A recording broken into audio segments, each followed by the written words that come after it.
The Federal Reserve has a warning for Americans in case they didn't already feel the agony of the US economy. Things are about to get a lot worse. Last week, Fed Chair Jerome Powell made it abundantly clear that the central bank expects its benchmark rate to reach 4.4% by the end of the year, even if it causes a recession. There will very likely be some softening of labor market conditions, Powell said in his September 21 economic outlook. We will keep at it until we are confident the job is done. I wish there were a painless way to do that, Powell said. There isn't. So, is this a good thing? Here's why increasing the country's unemployment rate could reduce inflation. With an additional 1 or 2 million people out of work, the newly unemployed and their families would drastically reduce their spending, while wage growth would stagnate for the majority of those still working. Companies will stop raising prices if they believe their labor costs are unlikely to rise, according to the theory. In turn, this slows inflation. I do anticipate that accomplishing price stability will require slower employment growth and a somewhat higher unemployment rate, Susan Collins, president of the Federal Reserve Bank of Boston, said Monday in a speech. And I take very seriously that unemployment is painful, and that its costs have been disproportionately concentrated among groups that have traditionally been marginalized. However, other economists wonder whether squeezing the labor market is necessary to control inflation. The Fed clearly wants the labor market to weaken quite sharply. What's not clear to us is why, Ian Shepherdson, chief economist at Pantheon Macroeconomics, said in a report. He predicted that inflation is set to plunge next year, as supply chains normalize. The Federal Reserve is concerned about a situation known as a wage price spiral, in which workers demand ever higher wages to keep up with inflation. Businesses then transfer those increased labor expenses onto customers. But academics don't all believe that today's explosive inflation is primarily being caused by salaries. Even while worker pay has increased by an average of 5.5% over the past year, price increases have outpaced it. According to a tweet by former Fed economist Claudia Zahm, supply chain difficulties are to blame for at least half of the current inflation. Zahm remarked that lower-paid workers today have benefited most from pay increases and have suffered most from inflation, despite the fact that increasing spending by wealthier households rather than those at the bottom of the economic ladder is what is causing the inflation. Rising rates and declining employment.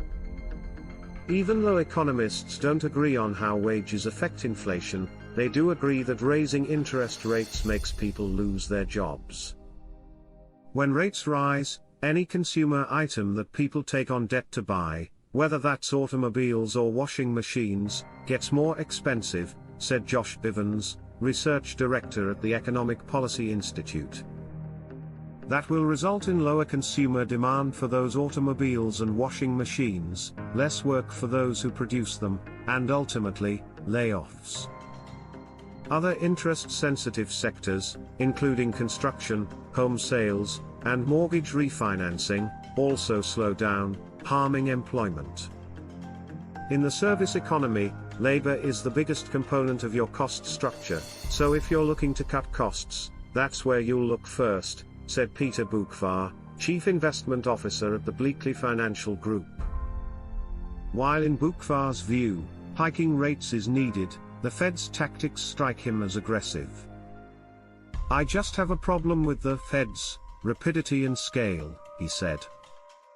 They're coming on so fast and strong, I'm just worried the economy and markets can't handle it.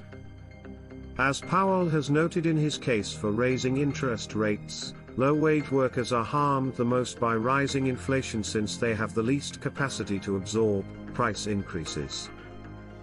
Although rate increases have already started to halt the rise in house prices, economists are skeptical about their ability to significantly reduce the cost of food and energy, the other two big items on working-class families' budgets. Higher interest rates from the Fed are not going to have much impact on the price of wheat or oil, except insofar as other central banks also raise rates, and slow growth elsewhere. In response to the Fed's actions, Dean Baker, co-director of the Center on Economic and Policy Priorities, tweeted, "Another factor driving inflation that interest rate increases don't address, is business pricing increases that are far higher than increases in the cost of raw commodities." According to federal data, corporate profits in the first half of this year surged to record highs, and several retailers and consumer goods businesses boasted to investors about their ability to raise prices.